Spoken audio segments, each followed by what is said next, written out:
It's the Hip Hop School. It's that time. Past and present podcast. It's that time. All regions stand up. On your feet. North, South, Everywhere. East, Where you at? and West, Midwest. You Where you know at? fool. Act a fool. You gotta be tight with your tool when you go to the hip hop school. Speaking of someone who calls themselves a gangster in their rhymes or whatever, a lot of your videos you're talking about gangsters and rappers and hip hop and what it has done for the culture. I wanted to ask you this question. Do you think that an artist can actually be a rapper and a gangster at the same time? No, ma'am. That's a good question. It's just like a rapper can't be a pimp and a rapper at the same time. It's two things about a gangster and a pimp. They don't have no slash behind their ass. There's no hyphen behind a gangster. A gangster is gangster. A gangster don't want to rap. A pimp don't want to rap. They want to die pimping. You can't straddle the gangster fence, and every gangster know that, because it's things you do as a gangster don't allow you to go play rapper. And I think that's where they get it confused at.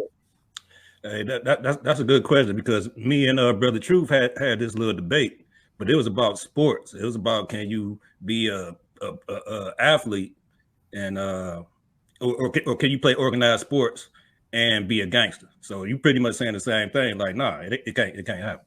Exactly. Yeah. In the metaverse world, you can. Yeah. but not in real life.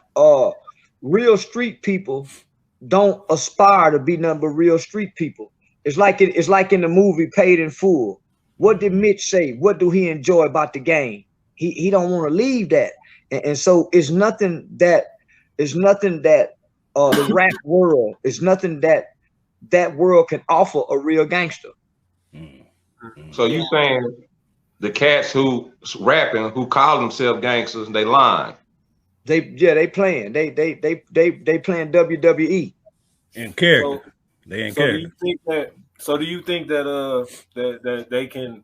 So you saying, like, so can a person be a former gangster and then become a rapper and then stop doing the gangster stuff? Do you see that, or do you think that everybody who's saying that, you know what I'm saying, like, is either one or the other? Because I know some, you know what I'm saying, like, what we've never seen a former gangster turn rapper. Former gangsters can't turn rapper because they got to pay dues from the gangsterism. Name a former gangster who turned rapper and made it. A lot of them claim to be, but like you said, I don't know these guys personally. It's a difference than actually being and claiming to be. Right. Yeah, they claim it. Well, even their criminal records don't reflect it. Right.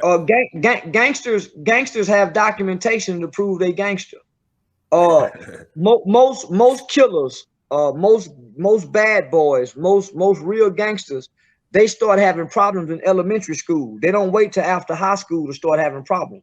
The guys who really call shots in the streets, they have a juvenile delinquency history. They don't have a little league football history. They don't have they wasn't good at speech class. They didn't make it in high school. Real gangsters who run gangs don't succeed in school. They start out early in life, because that's what the criminal justice system use as factors to determine how much time they sentenced in, is they past criminal history. Yeah. So a gangster can't show up in high school after he get kicked off the football team and come to the streets and claim he bad. He got to been a mess of niggas in juvenile detention center to claim that. Right. Yeah. So these niggas, so you saying a lot of these niggas don't even know what gangster is? Not in real life. We know it from watching gangster movies. These niggas wasn't running with Unc when Unc had kids selling drugs in this city. These niggas didn't sell dope for the Douglases when the Douglases would kill a kid for coming up short on drugs. These niggas wasn't with Ed LeGrone when Ed LeGrone was beating up children, making them kill people. See, right. the real gangsters in our city, homie, I remember when the Starlight Motel got busted and over 100 kids was arrested selling drugs out of there. Those kids, those gangsters, when they came to the detention center, they was already hooked on heroin at 12 and 13 and 14. They was already blowing cocaine and heroin. Them was the real gangsters. None of them was killing sober, right? None of these guys who was doing drive-bys, none of these guys was committing murder with a sober mind. These was kids under the influence of heroin and cocaine.